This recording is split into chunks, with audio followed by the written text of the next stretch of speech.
70 ঘুষখোর নরধমের জন্যই কি কথা ঠিক না? কথাগুলো একটু করা হয়ে যেতেছে আমার ভাই, খুব ভালোভাবে বুঝবে। বোঝার জন্য এই মাহফিল। আজরাইল এসে আমি যদি ধরে ফেলা, এরপরে যদি আপনি বুঝেন লাভ নেই। এরপরে বুঝে লাভ আছে? মানার করে এখানে যদি বুঝে দিলে ভুল হয়েছে, লাভ আছে? কোনো লাভ না। কথা ঠিক না? এই জন্য আজরাইলের সাথে দেখা হওয়ার আগে বুঝতেও হবে, নিজেকে সংশোধনও করা হবে, তাছাড়া উপায় নেই। এই জন্য আমি আমার শুরুর দিকে আবারও যাব। জিলাপির বাজার আর এই বাজার কি এক? তোরা বলেন না? জিলাপির বাজারের জিলাপি বাড়িতে নিয়ে যাবে 1 কেজি। 1 কেজি একা খাইতে পারবেন? বিবিরে দেওয়া লাগবে না? ছেলে মেয়ে বুড়া বাপ মা যদি ঘরে থাকে, আর এখান থেকে 10টা নেকি নিয়ে যাবেন বাড়িতে, বিবিরে দেওয়া লাগবে? ছেলেরে মেয়েরে বাবা মা বুড়া আছে তাকে দেওয়া লাগবে?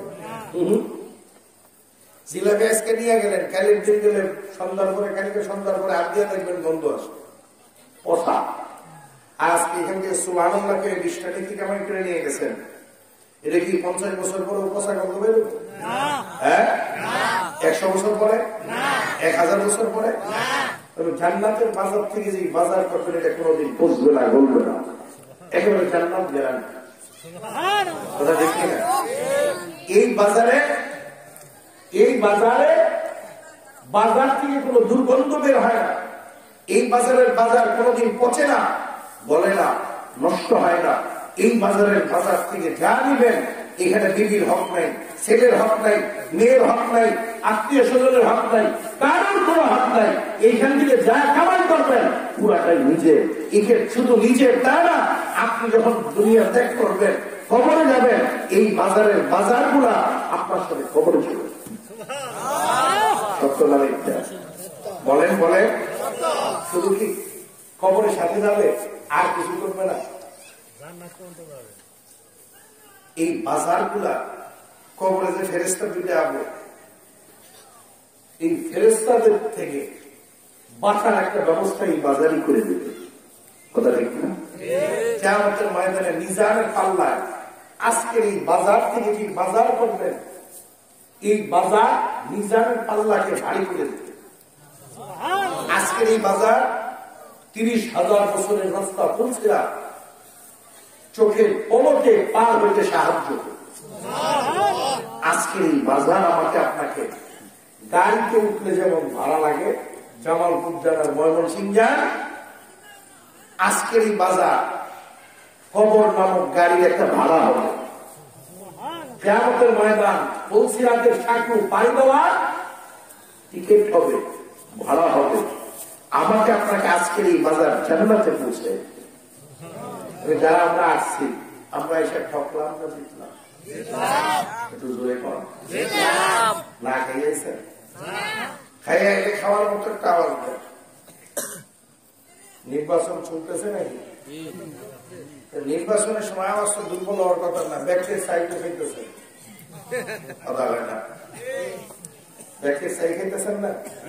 আর যে আইতেছে তার একটু বলবে, আরে আমনে ছাড়া আছে না, কথা কেন আমনে ছাড়া আছে কেন? সবাই 5 জন প্রার্থী, 5 জন, আরে আমি তো আমনে নিল, আমি আমার কাছে এসে বলছেন, খুশি হয়ে বসছে।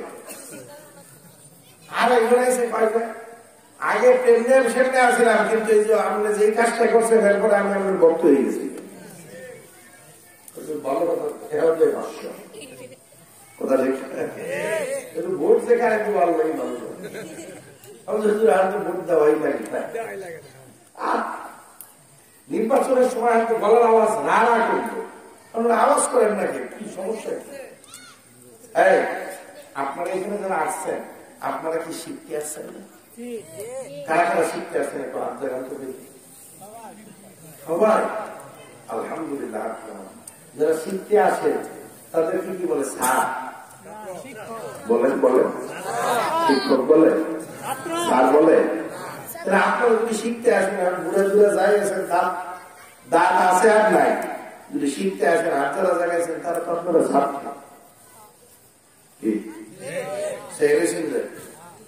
ছাত্র তো মনে চায় না, মনে চায় না। যদি শিখতে আসেন তাহলে আপনারা ছাত্র। ছাত্র এটা আপত্তি আছে? আপনারা ছাত্র। এখানে আমার মতো যারা এসে বলবে তারা আজকে আপনাদের উস্তাদ, তারা আপনাদের কি উস্তাদ। উস্তাদ মানতে অসুবিধা, ছাত্র হইতে অসুবিধা। তাহলে যদি আপনারা ছাত্র হন, আমি উস্তাদ হই, তাহলে এই পরিবেশটার নাম হবে ক্লাস। পরিবেশটার নাম কি? ক্লাস। আপনারা ক্লাসে বসান, ক্লাসে ছাত্রের জন্য আদব, উস্তাদ কিছু জিজ্ঞেস করলে টাস টাস করে উত্তর দেওয়া। কথা ঠিক না? কিন্তু আপনারা তো কথা বলতেছেন না, মনে হয় যা করতেছি এটা মনে হয় বাংলা ভাষা না, অন্য কোনো ভাষা করতেছে আপনারা বুঝবেন না। এরকম একটা ভাব। আমার ভাই, এই জন্য বলতেছিলাম যে আমরা আজকে এই মজমায় যারা আসছি, ওই বাজার আর এই বাজার এক না। এই বাজার আমাকে জান্নাতে নিয়ে যাবে, ওই বাজার আমাকে জাহান্নামে নিয়ে যাবে। চার দোকান আমাকে জাহান্নামে নিয়ে যাবে, সুবহানাল্লাহ আমাকে জান্নাতে নিয়ে যাবে। তাহলে যারা বুদ্ধিমান তারা সুবহানাল্লাহর উপর আমল করবে, আলহামদুলিল্লাহর উপর আমল করবে, আল্লাহু আকবারের উপর আমল করবে। কথা ঠিক কিনা? যারা বুদ্ধিমান, যারা বিবেকবান, যাদের মাথায় জ্ঞান আছে, তারা কালকে থেকে গুনার কাছে কাজ দিয়েও যাবে। গুনাহ কিন্তু মুসলমানের কাজ না। মুসলমান তো গুনাহ করতে পারে না। মুসলমান কাজ করতে করতে হঠাৎ গুনাহ হয়ে যাবে। এই জন্য মুসলমান আবার তওবা করবে, কান্নাকাটি করবে, রোনাকাটি করবে, আল্লাহ মাফ করে দিবে। কিন্তু আজকে তওবা আছে আমাদের। মুসলমানের বাচ্চা যদি এখানে যা আছে নৌজওয়ান, বুড়াকে বাঁধি দিলাম, দাঁত পড়ে গেছে, কথা করতে পারবো না। এই জোয়ান দিয়ে যদি জিগায়, জোয়ান খালে কালো না সেট দেখো, কাপড় নষ্ট হইল। কি মিথ্যা কথা বললাম? আর বুড়াটি যদি কই কালো না সেটটা বলেন, এরকম দুর্গন্ধ ছুটে মুসলমান হয়েছে। এখানে মুসলমান বলে যদি জিজ্ঞেস করি দোয়া কুনুত বলেন, দোয়া কুনুত খায় না বলে, খায় না পরে। এখানে জিজ্ঞেস করলে ম্যাক্সিমাম আছেন দোয়া কুনুত বলতে পারবেন। সত্য বললাম না মিথ্যা বললাম? চার চোখের আড্ডা দেওয়ার সময় হয়, দোয়া কুনুত শেখার সময় হয় না। চার দোকানের টেলিভিশন দেখার সময় হয়, মাদ্রাসার হুজুরের হাতে পায়ে করে কালেমা শুদ্ধ করার মতো সুযোগ হয় না। চার দোকানে আড্ডা দেওয়ার সময় হয়, চার দোকানে আড্ডা দেওয়ার সময় হয়, সূরা ফাতিহা বিশুদ্ধভাবে তেলাওয়াত শেখার সুযোগ হয় না। কবরে যাওয়ার পরে যে মাইল হবে, মাইলটা এই জন্য হবে। কি বলেন? চার দোকানের ল্যাংটা নিজের মেয়ের বয়সের মেয়ের একটা ল্যাংটা নাচ দেখতে মজা পেয়েছে ঘুরে, আলহামদুলিল্লাহ শিখো না।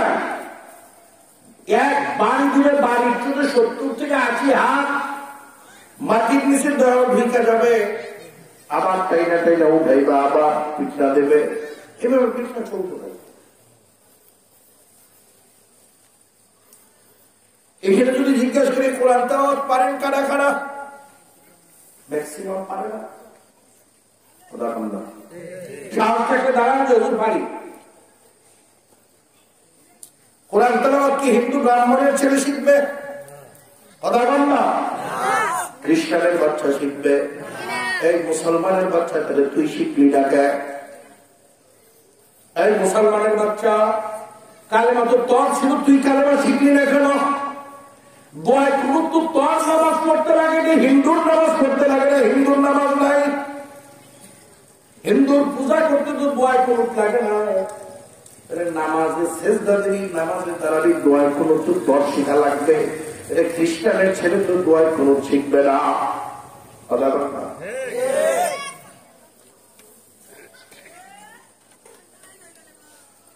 দোয়ায় কোনো শিখবে কোথার থেকে? ছোট্ট বাচ্চা দিয়ে দেয় কেজি কিন্টার করে, কেজি আর কিন্টার করে। মাদ্রাসায় নুরানি বক্তব্য দেয় না, কারণ নুরানি বক্তব্য দিলে যদি ছেলে আবার মুসলমান হয়ে যায়, ছেলে মুসলমান হলে তো ঘরের দিকে শয়তানের বাক্স লাঠি দিয়ে বের করবে। কথা পায় না? আর এই ঘরে শয়তানের বাক্স মুসলমানদের চরিত্র ধ্বংস করে ফেলাইছে। কথা বল না। মুসলমানের ঘরে তো সকাল বিকাল কোরআনের তেলাওয়াত হওয়ার কথা, আজকে মুসলমানের ঘরে কোরআনের কোন তেলাওয়াত নাই। মুসলমানের বাচ্চা কোরআনের তেলাওয়াত জানে না, মুসলমানের মেয়েরা মায়েরা কোরআনের তেলাওয়াত জানে না। সকাল শুরু হয় টেলিভিশনের আওয়াজ দিয়া, রাত্রি 12টা-1টা পর্যন্ত ঘুম যায় টেলিভিশনের আওয়াজ শুনতে শুনতে। কথা দেখে না। যার কারণে আজকে মুসলমানের ঘরে আল্লাহ সন্তানের পরিবর্তে হিরোইন খুর, গাঁজা খুর, মদ খুর, বদমাশ, লম্পট, চরিত্রহীন, গুন্ডা, মস্তান, ডাকাত দিয়ে ভরে গেছে। আজকে মুসলমানের ছেলেকে যদি নামাজে যাওয়ার জন্য দাওয়াত দিতে হয়, তাহলে বিধর্মীদেরকে কালেমার দাওয়াত আমরা কখন দিব? মুসলমানের বাচ্চারা তো দাওয়াত দিয়ে মসজিদে নেওয়ার কথা না। মুসলমানের সন্তানকে কোরআনের তেলাওয়াত শিখানোর জন্য ওয়াজের কোনো দরকার নাই। মুসলমানের বাচ্চা দিন থেকে পূর্বে তো কালেমা শিখবে। কথা ঠিক কিনা? এই কিন্তু নিয়ম ছিল। আজ কোথায় আছি আমরা?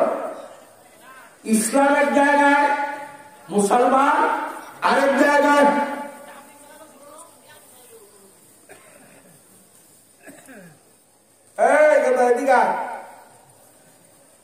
এখন তোর দৌকা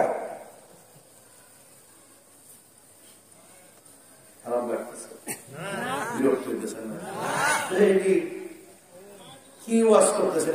ওয়াজ ভাই, আমরা কোথায় গেছি? কোথায় আছি?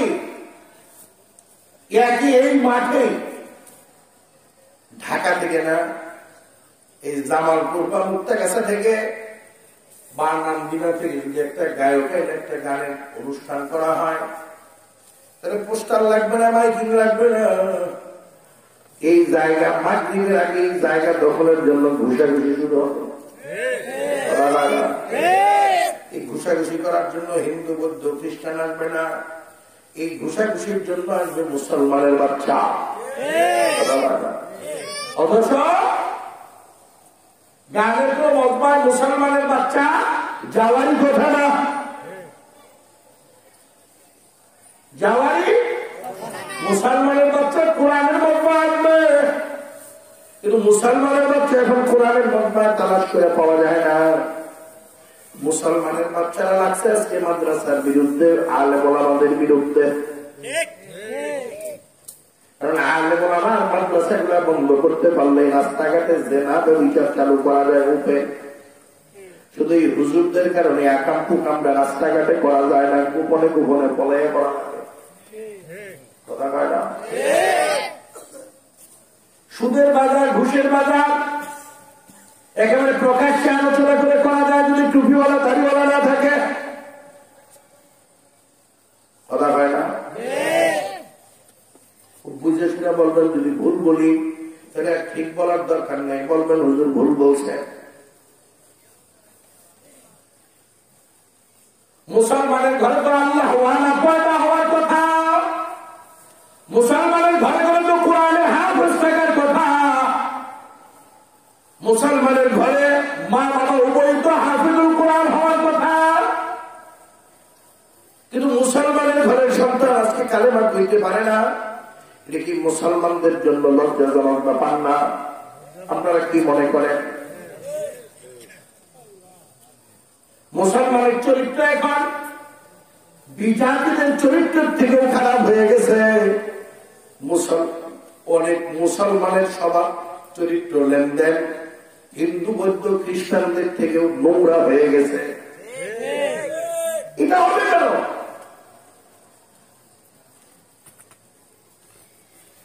অথচ গোটা পৃথিবীর মানুষের চরিত্র শিক্ষা দেওয়ার জন্যই জনাবে মুহাম্মদুর রাসূলুল্লাহ সাল্লাল্লাহু আলাইহি ওয়াসাল্লামকে এই জগতে পাঠানো হয়েছিল। কথা ঠিক কিনা? চরিত্র শিক্ষার জন্য তো নবীজি আসছিলেন। তাহলে নবীজির উম্মত যারা, তাদের চরিত্রটা তো সবচেয়ে ভালো থাকার দরকার ছিল। কথা দেখ না? কিন্তু আজকে আমাদের চরিত্র কি বলেন, পর্যালোচনা করেন। আমরা ওয়াজ বসলেই অনেকের গা চুলকানি শুরু হয়ে যায়। আমরা আলোচনা করতে গেলে অনেকেরই ভালো লাগে না, কসমস কসমস করে। মানে কিভাবে উঠা যায়? কেউ পাশা খাওয়ালে ওঠে, কেউ মাথা খাওয়ালে ওঠে, কেউ মোবাইল ধরে উঠে যায়। কথা ঠিক না? সমস্যা কি? ওনার শরীরে যে ঘাম আছে, এই গায়ের যে অরিজিনাল মলম যেটা, এটা আমাদের মুগ্ধ হয়ে গেছে। মলম পড়ছে তো পুরানি ধরছে, আর ওইটা ভাগছে। আর মলম পড়ার পরে যদি ওইটা ভাগে, তাহলে তো এই ঘাও ভালো হবে না। এই ঘা ভালো করার জন্য যত সময় আলোচনা চলবে, তাতে কাপড় দিয়ে বসে শুনতে হবে। কথা ঠিক কিনা? ঘা ভালো হবে। কিন্তু আস্তে আস্তে ভাগ, আস্তে আস্তে চলে যায়। আবার এটা বলা যাবে না, হুজুর এটা বলা যাবে না। অনেকেই মনে করে হুজুররা আমাদের শত্রু। আচ্ছা, ডাক্তার যদি রোগীর শত্রু হয়, এই রোগীর উপায় কি? ডাক্তার রোগীর শত্রু হইলে এই রোগী বাঁচব? ডাক্তার যে কোনো ওয়েতে ইঞ্জেকশন একটা ভাঙে দেবে, এমন ইঞ্জেকশন যাইতে দেরি হবো আর মরতে দেরি হবো। কথা ঠিক না? শত্রু বাঁচাই রেখে আমরা আলেমরা, বক্তারা, ওলামায়ে কেরাম, আইম্মায়ে মাসাজিদ যারা আছে, তারা যদি আপনাদের শত্রু হয়, আপনারা জান্নাতের পত্র কিয়ামতের আগের দিন খুঁজে পাবেন। ডাক্তারের কাছে রোগীর চিকিৎসার পর্যায়ে, আর হক্কানি আলেমের কাছে উম্মতের জান্নাতের যে রাস্তা আছে, পথ আছে, এটা হক্কানি আলেমের চাপ। কথা দেখছেন? আমরা আপনাদের ডাক্তার কখনোই রোগীর দুশ্মন হয় না, রোগীও ডাক্তারের দুশ্মন হয় না। আলেম কখনোই আপনাদের দুশ্মন না, আপনারাও আলেমদের দুশ্মন হইয়েন না। যদি আলেমদের সাথে দুশ্মনী করেন, তাহলে দুনিয়ার এই কয়েকদিন, যে কয়েকদিন লাভ ভম্ব করতে পারবেন, এই কয়েকদিন, এরপরে কিন্তু বিপদ আছে। কথা ঠিক? এরপরে কি আছে? এরপরে বিপদ আছে। আমরা তো আপনাদের ভালো যা বলি, আপনাদের ভালোর জন্য বলি, আপনাদের জান্নাতের পথ পরিষ্কার করার জন্য বলি। আমরা যা বলি আপনাদেরকে জাহান্নাম থেকে বাঁচানোর জন্য বলি, জান্নাতে নেওয়ার জন্য বলি। কথা ঠিক কিনা? আজ পর্যন্ত আমাদের ওয়াজের মধ্যে, আমাদের নসিহতের মধ্যে আপনাদেরকে জাহান্নামে নেওয়ার জন্য কোন ওয়াজ আমরা করছি? আমাদের ওয়াজ তো আপনাদেরকে জান্নাতমুখী করা। একটু জান্নাতের পথে হাঁটেন, জাহান্নামের পথে হাঁটেন না। আমাদের ওয়াজগুলো তো এইভাবেই হয়। কিন্তু তারপরেও আপনারা যে দোষগুলা করেন, সুদের কারবার করেন, এটা তো বলাই লাগবে। আপনি কারবার করতে পারবেন, আর কইলে আপনারা তো বেজুত লাগিয়ে যান। কথা ঠিক না? আপনি দাঁড়িয়ে চাইছেন নবীজির কলিজায় আঘাত করবেন, আর আমি একটু বললেই আপনার না করবেন। আপনি দোষ করতে পারতেছেন, আর আমি একটু বললেই আপনার সহ্য হয় না। এই লক্ষণ তো ভালো না। কথা বলেন না? এই লক্ষণটা কি ভালো? এই লক্ষণ তো ভালো না। এই জন্য আমার ভাইরা, আমার যুবক বন্ধুরা, হাতে পায়ে ধরে অনুরোধ থাকবে, পাগলামি ছাড়েন। দুনিয়া কয়েকদিনের, আজকে আসে না, কালকে না। এই রাত তো পার হলে গ্যারান্টি দিতে পারেন কেউ? এই রাত তো পার করার গ্যারান্টি আমার আপনার কাছে নাই। 7 তালার মালিক 7 তালা তৈরি করছে, উদ্বোধন করবে, রাতের বেলায় ঘুমাবে, হুজুর দাওয়াত দিচ্ছে, মুসল্লি দাওয়াত দিচ্ছে, জিলাপি মিষ্টি, বিশেষ মেহমানদের জন্য ভিআইপি খানার আয়োজন হুজুর সহ, দোয়ার মধ্য দিয়ে উদ্বোধন হবে। দোয়া কালাম করে মোনাজাতে হাত উঠাইছে, বাড়ির মালিকও হাত উঠাইছে, খুশির ব্যাপার না। মোনাজাত শেষ হবে, মোনাজাতে মাঝামাঝি এক সময় ওই মজলিসের মধ্যে আল্লাহর দারোগা আজরাইল এসে ঢুকে গেছে। দুইটা ইমাম সাহেবকেও ধরে নাই, মুসল্লিকেও ধরে নাই, ধরছে এই বাসার মালিক যিনি, উদ্বোধন করাইতেছেন যিনি, মেজবান যিনি, যার দাওয়াতে ইমাম সহ মুসল্লিরা আসছে, এই সাততলার মালিকের আজরাইল ধরে উঠেছে।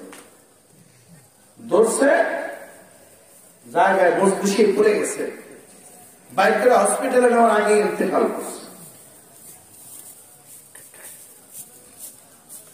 এই মজলিসে যদি দারোগা আসে, কাউকে ধরে, হয়তো এই এলাকার মায়ের মাতুব্বর যারা আছেন, 1000-10 টাকার এক বান্ডিল দিয়ে দিলে হয়তো দারোগা ছেড়েও দিয়ে দিতে পারে,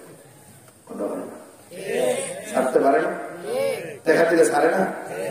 আবার যদি ক্ষমতাসীন কোন নেতা দিয়ে টেলিফোন করা হয়, টাকা পয়সা করে নেয় না, খালি কয় ছাড় ছাড় ছাড়। এটা তো আমরা লোক, এটা তো জানি না। কিন্তু আজরাইল যদি মজলিসে আইসা কাউকে ধরে, দুনিয়ার সমস্ত টাকা আজরাইলের পায়ের সামনে ফেলাইলে লাভ হবে? সমস্ত সোনাদানা হীরা জওহরত মালিক মুক্তা বলেন, গোটা পৃথিবীর রাজত্ব আজরাইলকে দেওয়া হবে, এই কথা বললে আজরাইল কি রেখে যাবে? বলেন, যদি রেয়াচিটা কুকুরার ভয় দেখান, আজরাইল কি ভয় পাবে? কথা হয় না। এই আজরাইল নামক দারোগার সাথে কি আমার আপনার দেখা হবে না? এই নৌজওয়ানেরা বলো, দেখা হবে না? বুড়া বাবা বলেন, দেখা কি হবে না? তার সাথে দেখা হওয়ার প্রস্তুতি। দুনিয়ার আসামি তো দুনিয়ার দারোগা দেখলে দৌড় দেয়, কথা হয় না। দুনিয়ার দারোগা মনে করেন এই ঘরের মধ্যে এক মার্ডার কেসের আসামি পলাইছে, সময়টা পুষ মাস মাঘ মাস, রাত্রি 12টা-1টা, এটা কোন থানা? জামালপুর সদর। দরজার মধ্যে কেউ এসে এরকম টোকা দিছে, ঘরের মালিক ডাক দিয়ে এত রাত্রি বেলায় কে?